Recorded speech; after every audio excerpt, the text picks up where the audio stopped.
आप जानते हैं कि इस साल भूटान के राजा भारत की तीसरी बार यात्रा पर आए हैं और ये सिर्फ एक साधारण दौरा नहीं है। इसके पीछे छिपी है भारत और भूटान की दोस्ती की एक गहरी और खास कहानी। आज हम आपको बताएंगे कि क्यों भारत भूटान के लिए इतना जरूरी है और कैसे ये रिश्ता सिर्फ पड़ोसी नहीं बल्कि साझेदारों का है।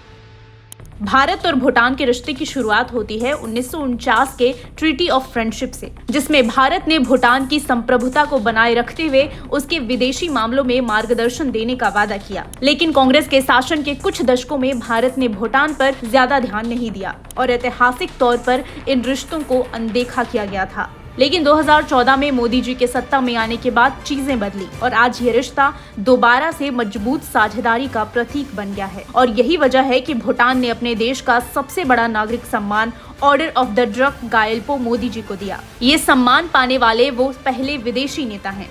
कूटनीति और क्षेत्रीय सुरक्षा। भूटान भारत के लिए जियोपॉलिटिकल दृष्टि से बेहद अहम है। आपको डोकलाम विवाद तो याद होगा, जब 2017 में चीनी सेना भूटान के बॉर्डर पे रोड बना रही थी और तभी भूटान ने भारत से मदद मांगी और भारतीय सेना ने चीन के निर्माण को रोका और वहां काफी तनाव भी हुआ।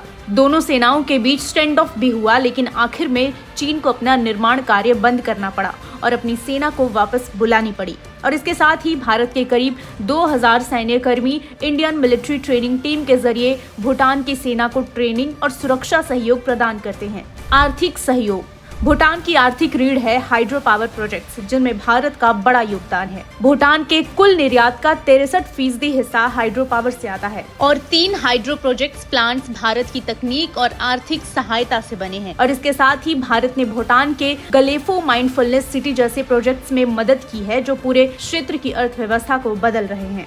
इंफ्रास्ट्रक्चर और तकनीकी मदद।